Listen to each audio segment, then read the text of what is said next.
Hello everyone, आप सभी का स्वागत है आपके अपने YouTube channel trick X Y Z में। तो मैं आपके सामने आ चुका हूँ एक और नई वीडियो के साथ, जो कि आपके लिए काफ़ी इम्पोर्टेंट होने वाली है।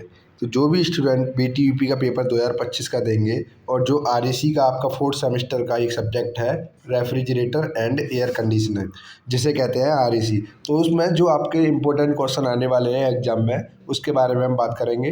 तो काफ़ी क्वेश्चन ऐसे होते हैं जो कि आपके रिपीटेड होते हैं, तो उनके बारे में भी बात करेंगे और किस टाइप से आपसे क्वेश्चन उसमें पूछे जाते हैं उसके बारे में भी बात करेंगे।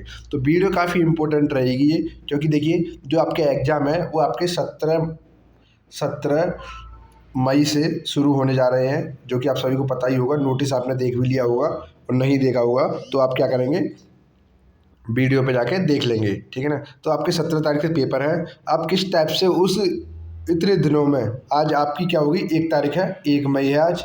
आज आपकी 1 मई है और आपके पेपरों को एक्यूरेट 17 दिन है। कितने दिन है? 17 दिन है, ठीक है ना। तो 17 दिन है, तो उस हिसाब से आप किस टाइप से अपने सब्जेक्ट को मेंटेन करेंगे कि आपको जो है अच्छे नंबर से आप पास हो जाए। तो देखिए, मैं ऐसे क्वेश्चन आपको बताऊंगा जो कि आपके एग्जाम में पूछे जाते हैं अक्सर, और उन क्वेश्चनों का आना इम्पोर्टेंट ही रहता है, ठीक है ना। तो इसका पीडीएफ भी मिल जाएगा आपको। पीडीएफ आपको इसका टेलीग्राम चैनल पे मिलेगा, टेलीग्राम चैनल पे। तो टेलीग्राम चैनल का लिंक आपको जो है वीडियो के डिस्क्रिप्शन में मिल जाएगा। तो डिस्क्रिप्शन में जाने के बाद उस पर क्लिक करेंगे तो ज्वाइन कर लेना टेलीग्राम चैनल को, क्योंकि जो भी बीटीयूपी से रिलेटेड अपडेट्स आती हैं वो आपको सबसे पहले टेलीग्राम चैनल पर ही दी जाती है। तो स्टार्ट करते हैं वीडियो को बिना देरी करते हुए, क्योंकि देखिए एग्ज़ाम आपके नज़दीक है, तो आप ज़्यादा अब अपना टाइम वेस्ट इधर उधर ना करें। आप एक पर्टिकुलर उस सब्जेक्ट को अपना कंप्लीट करें और एग्ज़ाम की तैयारी को पूरी करें, ठीक है ना। तो स्टार्ट करते हैं वीडियो को। तो देखिए, ये आपका जो refrigerator and air conditioning subject है, उसमें से आपके जो है, आपके जो ये क्वेश्चन के हिसाब से बताऊँ मैं, क्वेश्चन जो मैंने इसमें लिखे हुए हैं उसके वेटेज के हिसाब से बताऊँ, तो आपके जो नंबर आने चाहिए वो आपके 35-40 के लगभग इसमें से जो है आने चाहिए, मतलब 35-40। क्योंकि जो क्वेश्चन मैं बताने जा रहा हूँ वो काफ़ी इंपॉर्टेंट और ऐसे क्वेश्चन हैं जो एग्जाम में अक्सर पूछे भी जाते हैं।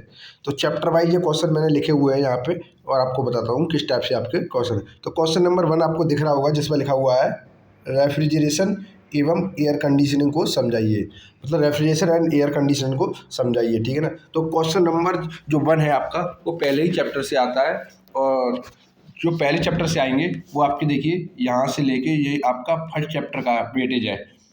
इतने में से आपका जो है, देखिए कितने नंबर का क्वेश्चन है, 15 नंबर का आपका फर्स्ट चैप्टर में से आता है। तो देखिए पहला क्वेश्चन है आपका, रेफ्रिजरेशन एयर कंडीशनर को समझाइए। तो आप जब सब्जेक्ट आरईसी पढ़ेंगे तो उसमें पहले ही आता है रेफ्रिजरेशन किसे कहते हैं, और एयर कंडीशनिंग भी उसी में आता है, ठीक है ना। तो रेफ्रिजरेशन एयर कंडीशनिंग को समझाइए।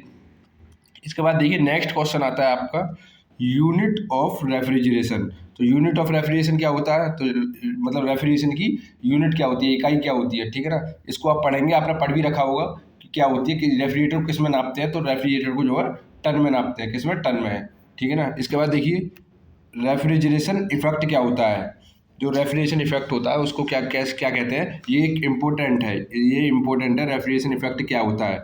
तो देखिए मैंने आपको क्लास भी करा रखी है कंटिन्यू, उन क्लासों में जाके क्या करेंगे आप, मेरे प्ले लिस्ट में जाएंगे और वहाँ पर लिखा हुआ है BTUP RAC फोर्थ सेमेस्टर, तो उस पर क्लिक करेंगे। कंप्लीट डिटेल में आपकी वो क्लासेस हैं वहाँ पे। अगर कोई भी सब्जेक्ट, कोई भी इसमें टॉपिक आपको समझ में नहीं आ रहा है तो वो टॉपिक आप वहाँ से समझ सकते हैं, ठीक है ना। तो रेफ्रिजरेशन इफेक्ट आपका ये इंपॉर्टेंट है, ये आपके प्रीवियस ईयर में भी देखेंगे आप, तो कई बार पूछा भी जा चुका है और पूछा जाता है अक्सर, रेफ्रिजरेशन इफेक्ट किसे कहते हैं, ठीक है ना। इसके बाद देखिए नीचे दे रखा है कोफिशिएंट ऑफ परफॉर्मेंस, जिसे शॉर्ट में हम क्या कहते हैं, COP कहते हैं, किसे क्या कहते हैं, COP, coefficient of performance of refrigerator, मतलब रेफ्रिजरेटर की द कोफिशिएंट ऑफ परफॉर्मेंस क्या होती है। तो इसके बारे में आपको पढ़ा भी होगा आपने, COP बराबर क्या होता है, फार्मूला होता है एक, वो फार्मूला आपको क्या फार्मूला होता है और कैसे कैसे उसको लिखते हैं। तो COP जो है आपकी 3 अलग अलग निकलती हैं। जैसे यहाँ पर अलग से एक क्वेश्चन बना हुआ है जिसमें लिखा हुआ है हीट इंजन, हीट इंजन की COP निकालनी है आपको। तो हीट इंजन इस टाइप से, देखिए उसमें कुछ नहीं होता है, इस टाइप से आपको बनाना होता है, आपने बनाया भी होगा तो इस टाइप से, और एक यहाँ पर इस टाइप से आपने देखा होगा, नोट्स में आपने बनाया होगा, यहाँ H लगा देते हैं और इस टाइप से होता है हीट इंजन, इसकी COP निकालते हैं फिर COP। तो इसी टाइप से हीट इंजन की होती है, फिर आपकी हीट पंप की होती है, फिर आपकी रेफ्रिजरेटर की होती है। ये तीनों की अलग अलग निकलती है COP, ठीक है ना।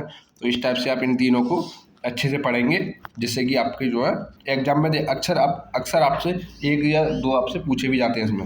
इसके बाद देखिए COP एवं COPR में संबंध निकलवाता है। COP और COPR में क्या निकलवाता है? संबंध निकलवाता है। तो रिलेशन होता है COP एवं COPR में, रिलेशन होता है एक, उसको भी देखेंगे। तो जो रिलेशन आता है COP एंड COPR में, उसको देख लेंगे आप, क्योंकि जो रिलेशन है ये इंपॉर्टेंट, आप प्रीवियस ईयर में भी देखेंगे, जो पिछले जो पेपर हुआ आपका उसमें भी पूछा गया है COP एंड COPR में संबंध। COP मतलब COP और बेस में P है, इसका मतलब है जो हीट पंप जो पंप है उसकी COP क्या है, और रेफ्रिजरेटर की COP में जो रिलेशन बनता है उन दोनों का संबंध बताना है। तो ठीक है ना, COP एंड COPR में संबंध बताना है। ये तीनों टॉपिक जो है चैप्टर नंबर 1 के हैं, और जो कि मैंने आपको अच्छे तरीके से आपको जो है उसमें करा रखे हैं फर्स्ट चैप्टर में। तो आप प्ले लिस्ट में जाएंगे, वहाँ जाके फर्स्ट चैप्टर देखेंगे, तो ये COP एंड COPR काफ़ी अच्छे तरीके से आपको समझ में आ जाएगा, ठीक है ना। इसके बाद देखिए नेक्स्ट आता है दूसरे चैप्टर आपका, तो उसमें लिखा हुआ है, पहला क्वेश्चन होता है simple vapour compression refrigeration system, समझाइए उसको। सिंपल वेपर रेफ्रिजरेशन सिस्टम क्या होता है, BCRS क्या होता है, तो BCRS क्या होता है, इसका डायग्राम वगैरह अच्छे तरीके से देखिए। क्या है, सिंपली इनमें आप अगर डायग्राम अच्छे से बनाएंगे तो आपके नंबर ज़्यादा इंक्रीज होंगे, क्योंकि ये पूरा जो सब्जेक्ट आपका RAC वो डायग्राम के बेस्ड पर ही चलता है पूरा। तो हर टॉपिक का आप डायग्राम बनाने की कोशिश करेंगे, डायग्राम को अच्छे से बनाएंगे, और उस डायग्राम के हिसाब से ही आप क्या करेंगे, थ्योरी को लिख पाएंगे अच्छे से, ठीक है ना। तो क्या करेंगे, आप रटने की कोशिश नहीं करेंगे थ्योरी को, आप डायग्राम समझेंगे, डायग्राम आपके समझ में आ जाएगा तो आप पूरा BCRS सिस्टम को लिख देंगे। अगर किसी को BCRS सिस्टम के बारे में कुछ नहीं पता है तो क्या करेगा, प्ले लिस्ट में जाएगा, वहाँ पर मेरी प्ले लिस्ट है हमारे यूट्यूब चैनल पर, प्ले लिस्ट पर जाएगा, प्ले लिस्ट पर जाने के बाद वहाँ पर लिखा हुआ है VTUP RAC 4th सेमेस्टर, उस पर क्लिक करेंगे तो चैप्टर वाइज आपके वहाँ पे लेक्चर अपलोड है। उन लेक्चरों में से जो भी टॉपिक समझ में नहीं आ रहा हो वो टॉपिक आप इसमें से समझ लेंगे, ठीक है ना। इसके बाद देखिए अगला क्वेश्चन है आपका pressure enthalpy pH chart, temperature enthalpy diagram. ये एक इम्पोर्टेंट क्वेश्चन है आपके एग्जाम के रिगार्डिंग। अब आप कहेंगे जी प्रेशर एंथैल्पी pH चार्ट क्या होता है, तो मैंने आपको जो है लेक्चर में पिछली जो मैं आप क्लास ली थी RAC की, तो उनमें कंप्लीट कराया था कि pH चार्ट और TE चार्ट क्या होता है। तो दोनों आपकी जो है इंपॉर्टेंट रहते हैं, हर बार एग्जाम में आते भी है, तो ठीक है ना। तो pH चार्ट जो एंथैल्पी चार्ट है वो आप समझेंगे अच्छे तरीके से। दो चार्ट होते हैं इसमें इस टाइप से, एक होता है pH चार्ट और एक होता है एंथैल्पी चार्ट। तो ये तो इस टाइप से रहता है, कुछ देख लेंगे आप इस टाइप से, और ये इस टाइप से रहता है। इन दोनों चार्टों को आप देखेंगे, यहाँ पर टेम्परेचर होता है और यहाँ पर एंथैल्पी होती है, इसी टाइप से यहाँ पे प्रेशर होता है, यहाँ पे इस टाइप से होता है ये, ठीक है ना। तो इन दोनों चार्टों को आप समझेंगे, जैसे ही चार्ट समझ में आ जाएंगे आपके, तो आप आसानी से इसको कर लेंगे, ठीक है ना। तो ये आपका दूसरे चैप्टर में ये वाला भी। अगला आता है आपका एक्चुअल वेपर कंप्रेसर साइकिल, जो कि आपका बहुत ही इंपॉर्टेंट है, एक्चुअल वेपर कंप्रेशन साइकिल। तो एक्चुअल जो जिसे कहते हैं वास्तविक, ठीक है ना, ये आपके वेपर कंप्रेशन साइकिल है वो 6-7 है, उसमें से आपका जो एक्चुअल वेपर कंप्रेशन साइकिल है वो आपका इम्पोर्टेंट है। क्या है, इम्पोर्टेंट है एक्चुअल वेपर कंप्रेशन साइकिल, ये आपका इम्पोर्टेंट है। इसके बाद देखिए रेफ्रिजरेंट क्या है तथा इसका वर्गीकरण करें। तो रेफ्रिजरेंट तीसरा चैप्टर आ गया अब आपका, ये यहाँ से रेफ्रिजरेंट क्या है इसका वर्गीकरण करें, तो तीसरा चैप्टर यहाँ से स्टार्ट हो गया है। तो रेफ्रिजरेंट देखिए, जो रेफ्रिजरेशन होता है उसमें जो आपका लिक्विड होता है उसको क्या कहते हैं, हम रेफ्रिजरेंट कहते हैं। जो रेफ्रिजरेशन प्रोसेस में जिसका प्रयोग हम लिक्विड की फॉर्म में करते हैं, तो उसको क्या कहते हैं, रेफ्रिजरेंट कहते हैं। तो रेफ्रिजरेंट क्या है और इसका वर्गीकरण करें, तो ये आपके कई प्रकार के होते हैं, देख लेंगे आप। चैप्टर नंबर 3 का क्वेश्चन है ये, मैंने ये करा भी रखा है काफ़ी अच्छे तरीके से, एक बार आप देख लेंगे उसे भी, ठीक है ना। इसके बाद देखिए नेक्स्ट है आपका प्रॉपर्टी ऑफ रेफ्रिजरेंट की प्रॉपर्टी क्या क्या होती हैं। तो दो प्रकार की प्रॉपर्टी होती हैं, एक तो केमिकल प्रॉपर्टीज़ होती हैं और फिजिकल प्रॉपर्टीज़ होती हैं। तो ये वाला क्वेश्चन देखिए, इस वाले क्वेश्चन की जो है आने के चांसेस कम रहते हैं, क्योंकि पहला ये क्वेश्चन पूछ देता है आपका रेफ्रिजरेंट क्या है तथा इसका वर्गीकरण करें, ठीक है ना। तो रेफ्रिजरेंट की प्रॉपर्टी क्या है तो ये देख लेंगे आप, ये इस वाले क्वेश्चन पर ज़्यादा फोकस ना करेंगे तो भी चल जाएगा, ठीक है ना। इसके बाद देखिए नेक्स्ट क्वेश्चन है आपका, एयर रेफ्रिजरेशन क्या है, इसे कितने भागों में बांटा गया है। एयर रेफ्रिजरेशन क्या है, इसके कितने भागों में बांटा गया है, ठीक है ना। एयर रेफ्रिजरेशन, ये अगला चैप्टर शुरू हो गया अब यहाँ से। एयर रेफ्रिजरेशन, तो जो वायु रेफ्रिजरेशन होता है वो क्या है, तो कितने भागों में बांटा गया है इसको देख लेंगे। इसके कई टाइप्स होते हैं, कितने भागों में बांटा गया है एयर रेफ्रिजरेशन, ठीक है ना।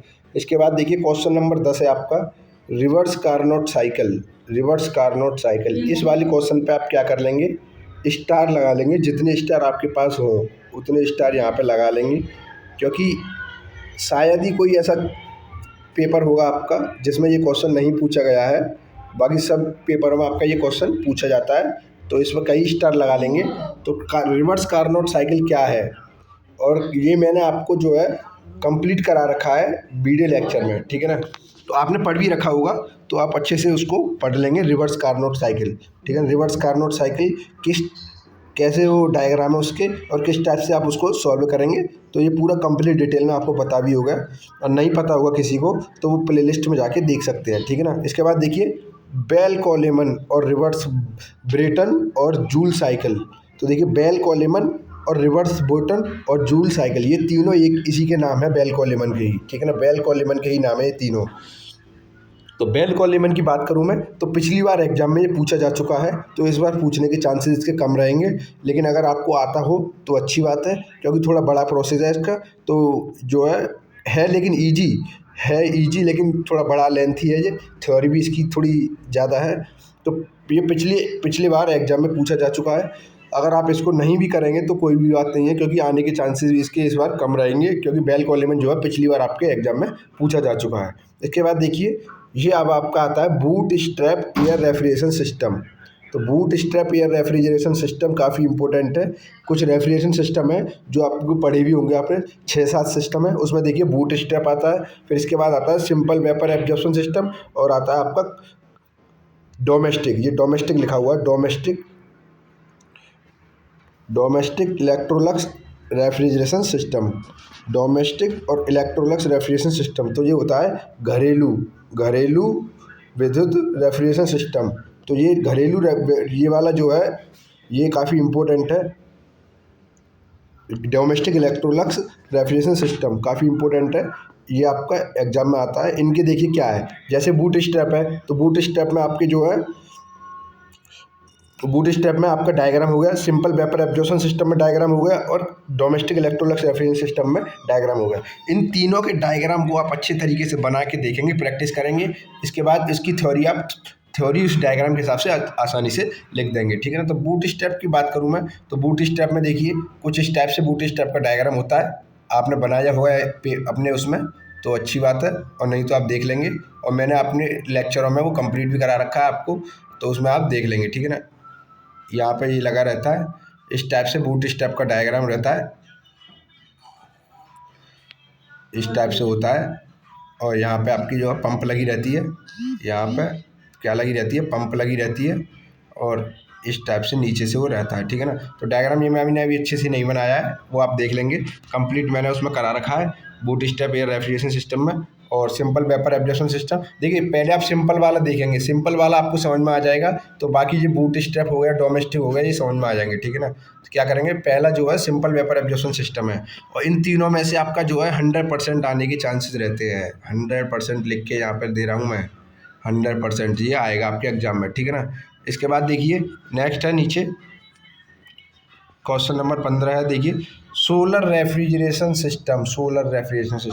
छोटा क्वेश्चन है और पूरे 5 नंबर में आता है आपको, और आपसे एग्जाम में बार बार पूछा भी गया है, सोलर रेफ्रिजरेशन सिस्टम, ठीक है ना। तो आप इसको भी देख लेंगे। इसके बाद देखिए संपीड़क क्या है, कंप्रेसर क्या है तथा वर्गीकरण करो। तो संपीड़क क्या है और इसका वर्गीकरण करना है। जो संपीड़क होता है वो क्या होता है और इसका वर्गीकरण करना है। तो ये संपीड़क आपका इंपॉर्टेंट है, इसमें से आपको क्या करना है, इसका क्लासिफिकेशन करना है संपीड़कों का, फिर इनके जो है किसी का एक का डायग्राम बना देना है। क्योंकि मैंने आपको पहले ही बता दिया, बिना डायग्राम के आपके जो है कोई भी आपका इसमें नंबर नहीं देगा, क्योंकि थ्योरी पढ़ने का उनके पास टाइम नहीं होता है। तो आप डायग्राम बनाएंगे तो ये डायग्राम देख के वो आपको नंबर दे देंगे। इसके बाद देखिए पश्चाग्र संपीड़क और अपकेंद्रीय संपीड़क। मैंने भी आपसे यही बात बोली है कि आप वर्गीकरण करेंगे और किसी एक का डायग्राम बना देंगे। तो यहाँ पे देखिए 2 क्वेश्चन आपसे पूछ भी दिए हैं, एक तो पश्चाग्र संपीड़क और अपकेंद्रीय संपीड़क, ठीक है ना। फिर इसके बाद देखिए रोटरी कंप्रेसर पूछ दिया यहाँ पर, रोटरी कंप्रेसर। तो ये टाइप आपके आ गए यहीं पे, और यहीं पे ही आपसे ये क्वेश्चन भी पूछ दिया एक और, ठीक है ना। तो इस टाइप से आपसे क्वेश्चन पूछे जाते हैं। इसके बाद देखिए कंडेंसर क्या है, कंडेंसर क्या है, उसके टाइप लिखिए कंडेंसर के। कंडेंसर क्या है और कंडेंसर क्या काम करता है, आपने पढ़ भी रखा होगा। तो कंडेंसर हीट रिजेक्शन का कार्य करता है, ऊष्मा को निष्कासित करता है कंडेंसर, ठीक है ना। तो इसके टाइप लिखने हैं आपको और कंडेंसर के बारे में लिखना है। इसके बाद देखिए 19वां क्वेश्चन है आपका, एवेपोरेटर को समझाइए तथा इनके प्रकार को भी बताइए। एवेपोरेटर, तो पूरे आरएसी में एक एवेपोरेटर ही ऐसा एलिमेंट है जो काफ़ी इंपॉर्टेंट है। तो एवेपोरेटर को समझाइए तथा इनके प्रकारों को भी समझाइए, ठीक है ना। इसके बाद देखिए अगला चैप्टर में से आप क्वेश्चन शुरू हो जाता है, साइकोमेट्रिक को समझाइए। तो यहाँ से अब आपका साइकोमेट्रिक वाला चैप्टर शुरू हो जाता है, साइकोमेट्रिक। तो काफ़ी इंपॉर्टेंट है, इसमें से आपके जो है 10 नंबर के क्वेश्चन पूछा जाता है। साइकोमेट्रिक को समझाइए, एक तो ये आता है। दूसरा आता है आपका विशिष्ट आर्द्रता क्या है तथा अपेक्षित आर्द्रता को भी बताइए। तो विशिष्ट आर्द्रता तथा अपेक्षित आर्द्रता को भी बताइए। तो ये आपको हेडिंग, छोटी छोटी हेडिंग है, ये आपको अच्छी तरीके से याद करके जानी है जिससे कि आप एग्जाम में लिख सकें। इसके बाद देखिए नेक्स्ट क्वेश्चन है, साइकोमेट्रिक चार्ट क्या है। साइकोमेट्रिक चार्ट में सभी रेखाओं को भी समझाइए। तो आप क्या करेंगे, पहले साइकोमेट्रिक चार्ट की हेडिंग लिखेंगे। इसके बाद साइकोमेट्रिक चार्ट की जो बोर्ड डायग्राम है, जो आपको पता होगा डायग्राम है, उस डायग्राम को बनाएंगे। डायग्राम बनाने के बाद जो उसमें लाइन्स हैं, उन लाइनों के सबके नाम लिखेंगे अच्छे तरीके से, और जिसकी आपको लाइन के बारे में पता हो उसकी हेडिंग यहाँ पे लिखिए और उसके बारे में आप लिख देंगे, ठीक है ना। इस टाइप से ये वाला क्वेश्चन आपको करना है। काफ़ी अच्छा क्वेश्चन है और ज़्यादा हार्ड भी नहीं है, और पूरे नंबर आपको इस पर मिल जाएंगे, ठीक है ना, साइकोमेट्रिक चार्ट वाले पे। इसके बाद देखिए ब्लास्ट कूलिंग, स्टार रेटिंग और ऑटो डिफ्रॉस्ट निम्न को समझाइए, ठीक है ना। ये तो अलग हो गया, ये तो नेक्स्ट क्वेश्चन है। तो देखिए जो स्टार रेटिंग हो गई आपकी, ऑटो डिफ्रैक्ट हो गई, ब्लास्ट कूलिंग हो गई, ये ऐसे क्वेश्चन हैं जो आपको एक से मतलब आपको जो है ये उसमें देखने को मिलेंगे। एक ही क्वेश्चन में ये 3 टाइप की हेडिंग्स मिलेंगी, आपको ये करके आनी है, ठीक है। तो ब्लास्ट कूलिंग क्या होती है, स्टार रेटिंग क्या होती है। तो ये स्टार रेटिंग जैसे कि फ्रिजों के ऊपर जो रेटिंग होती है, स्टार रेटिंग, या कोई भी इलेक्ट्रॉनिक आइटम है उसके ऊपर स्टार रेटिंग की स्टार रेटिंग होती है, आपने देखी होगी। कुछ इस टाइप से स्टार लगे रहते हैं उसमें, 5 स्टार, 3 स्टार, 2 स्टार, इस टाइप से कुछ स्टार लगे रहते हैं। तो वो स्टार रेटिंग क्या है इसके बारे में वो पूछता है, ठीक है ना।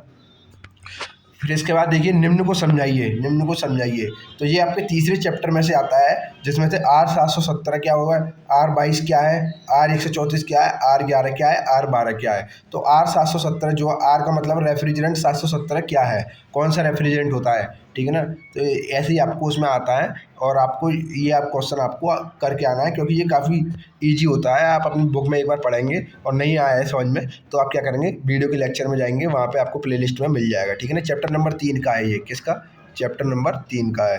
तो ये क्वेश्चन आपको मैंने अभी जो बताए हैं वो आप कंप्लीटली देख के जाएंगे, तो आपका जो है काफ़ी अच्छे नंबर आपके इसमें आने के चांसेस रहेंगे। तो इनका जो PDF है वो आपको जो है, जो इनका PDF है वो आपको जो है टेलीग्राम चैनल पे मिलेगा। टेलीग्राम चैनल का जो लिंक है वीडियो के डिस्क्रिप्शन में मिल जाएगा, वहाँ जाके टेलीग्राम चैनल को ज्वाइन करेंगे। ज्वाइन करने के बाद इसका जो है PDF आपको मिल जाएगा, ठीक है ना। तो मिलते हैं फिर नेक्स्ट वीडियो में, जो भी नेक्स्ट अपडेट होगी। अगर वीडियो पसंद आई होगी तो आप कमेंट बॉक्स में बता देंगे और नेक्स्ट वीडियो आपको प्रोवाइड कराएंगे। Thank you.